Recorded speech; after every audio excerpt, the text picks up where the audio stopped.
નમસ્કાર વાલા મિત્રો,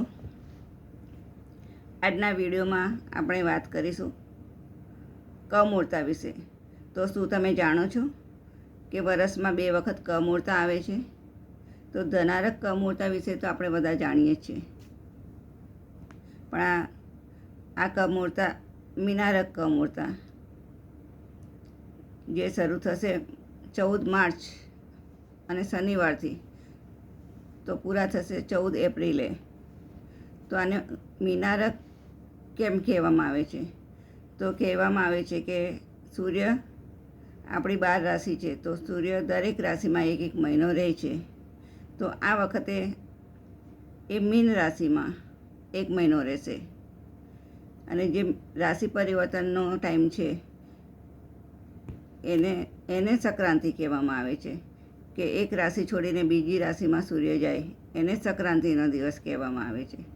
તો સંક્રાંતિના દિવસે એને પણ દાન, પુણ્ય, જપ, તપ અને સ્નાનનું ખૂબ મહત્ત્વ છે.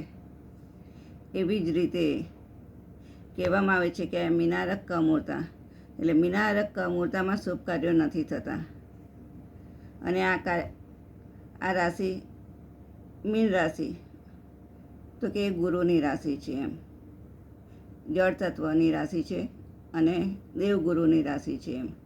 તો આ રાશિમાં સૂર્યની ગતિ ધીમી પડી જાય છે. આ સમય દરમિયાન શુભ કાર્ય નથી કરવામાં આવતા, પણ આ સમય દરમિયાન કરેલું દાન, પુણ્ય, જપ, તપ એ બધું આપણને 1000 ગણું થઈને પાછું મળે છે. ધાર્મિક કાર્ય વધારે થાય છે. તો સાથે સાથે વિષ્ણુ ભગવાનની પૂજા કરવી જોઈએ, શિવની પણ પૂજા કરવી જોઈએ, સૂર્યનારાયણને આપણે રોજ સવારે અર્ધ્ય આપવો જોઈએ. એ સાથે સાથે આપણે સૂર્યનારાયણના જે 12 નિત્ય નામ છે એનું પણ સ્મરણ કરવું જોઈએ. વર્ષમાં 2 વખત સૂર્ય ગુરુ રાશિમાં આવે છે, અને એને કમૂરતા કહેવામાં આવે છે. આમાં કે આ ટાઈમમાં માંગલિક કાર્યો થતા નથી, પણ આધ્યાત્મિક કાર્યોનું આપણને ફળ અનેક ગણું મળે છે. જપ, તપ, દાન, સ્નાન, પુણ્ય એ બધાનું આપણને ઘણું ફળ મળે છે સારું.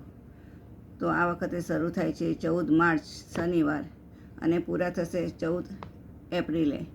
તો તમે બધા પણ મીનારક કમૂરતાનો જે 1 મહિનાનો સમય છે તો એ ભક્તિભાવમાં દાન પુણ્ય કરીને અને થોડામાં ઘણું મેળવાય એ રીતે તમે પણ ભગવાન સ્મરણ, નામ જપ, તપ, દાન એ બધાનો લઈ અને વિશેષ લાભ લેજો.